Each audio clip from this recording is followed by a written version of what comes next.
اللہ تمہاری شکلوں کو نہیں دیکھتے، اللہ تمہارے مالوں کو نہیں دیکھتے، اللہ تمہارے جسموں کو نہیں دیکھتے، وہ تو تمہارے دلوں کو اور تمہارے اعمال کو دیکھتے ہیں۔ دل کے اندر یقین صحیح ہے، جسم سے نکلنے والے اعمال صحیح ہیں تو اللہ کامیاب کر دیتے ہیں۔ ہم میں سے ہر ایک کی کامیابی اور ناکامی کا فیصلہ صرف ایک ذات نے کرنا ہے۔ ہمارے اور کامیابی کے درمیان چین، روس، جاپان، امریکہ کا کوئی تعلق ہی نہیں ہے، صرف ہم ہیں اور اللہ۔ ایمان اور اعمال ہوں گے تو کامیاب، نہیں ہے تو ناکام۔ نبی کا بیٹا اگر ایمان اور اعمال نہیں ہے تو وہ بھی ناکام۔ نوح علیہ السلام 950 سال تبلیغ کی، 3 بیٹے تو پکے ایمان والے تھے، وہ تو کشتی میں سوار ہو گئے، چوتھے بیٹے کو کہتے رہے کلمہ پڑھ لو، ہمارے ساتھ سوار ہو جاؤ، اس نے کہا سآوی الی جبل، اس پہاڑ پہ چڑھ کے میں اپنی جان بچا لوں گا۔ تو حضرت نوح علیہ السلام نے اس کو فرمایا کہ یہ عذاب کا پانی ہے، اس سے پہاڑ نہیں بچا سکتے۔ اتنے میں پانی اس کو بہا کر لے گیا۔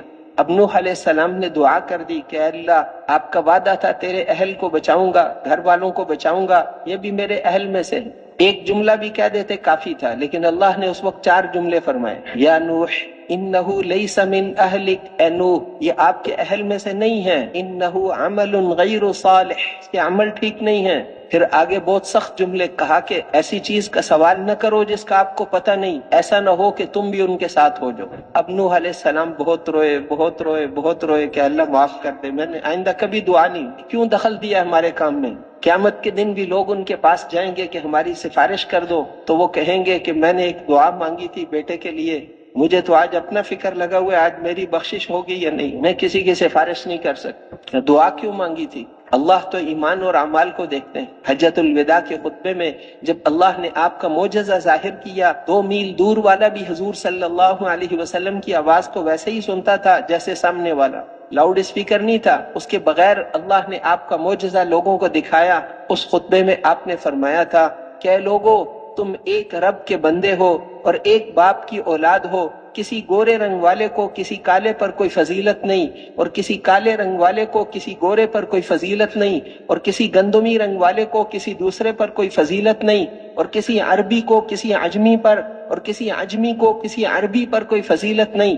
فضیلت تو تقوی والے کے لیے، ان اکرمکم عند اللہ اتقاکم، تم میں سے زیادہ عزت والا وہ ہے جو اللہ سے ڈرنے والا ہے۔ اللہ تمہاری شکلوں کو دیکھ کر فیصلہ نہیں کرتے، وہ تمہارے مالوں کو دیکھ کر فیصلہ نہیں کرتے، وہ تو تمہارے دلوں کو اور تمہارے اعمال کو دیکھتے ہیں۔ 2 نوجوان امتحان دینے آئے، ایک کی شکل بھی اچھی ہے، کپڑے بھی نئے پہنے ہیں، گھڑی بھی نئی پہنی ہے، اینک بھی نئی پہنی ہے، جوتے بھی نئے پہنے ہیں، محنت نہیں کی، اسے جو سوال پوچھو کہتے پتہ نہیں۔ دوسرا نوجوان ہے، اس کی شکل بھی سادہ ہے، اس نے کپڑے بھی سادہ سے پرانے سے، اور لیکن وہ محنتی ہے، جو سوال پوچھو فوراً جواب دیتا ہے۔ تو امتحان میں کامیاب کون ہوگا، جس نے جواب ٹھیک دیا یا جس نے کپڑے اچھے پہنے؟ یہ مطلب ہے حضور صلی اللہ علیہ وسلم کی اس حدیث کا کہ آپ نے ارشاد فرمایا کہ اے لوگو، اللہ تمہاری شکلوں کو دیکھ کر فیصلہ نہیں کریں گے، اللہ تمہارے مالوں کو نہیں دیکھتے، تمہارے جسموں کو نہیں دیکھتے، وہ تو تمہارے دلوں کو اور تمہارے اعمال کو دیکھتے ہیں۔ ہم میں سے ہر ایک نے اللہ کے سامنے پیش ہونا ہے، بچ کر کہیں جا نہیں سکتے، تم ہم سے بچ کر کہیں نہیں جا سکتے، یہ قرآن پاک میں فرمایا۔ دنیا کے مجرم حکومتوں سے کو عاجز کر دیتے ہیں، کتنے مجرم یہاں سے بھاگ کر انگلینڈ چلے گئے، امریکہ، یورپ چلے گئے، یہاں گستاخی کر کے یا کوئی نہ کوئی کام کر کے وہاں حکومتیں ان کو پناہ دے دیتی۔ اب یہاں کے بادشاہ کہتے ہیں ہم کیا کر سکتے، لیکن اللہ قرآن میں بار بار فرماتے ہیں کہ تم ہمیں عاجز نہیں کر سکتے، یہ یاد رکھنا۔ کدھر جاؤ گے؟ ہمارے آسمانوں اور زمینوں سے نکل کے تو دکھاؤ، وما انتم بمعجزین، تم عاجز کرنے والے نہیں ہو۔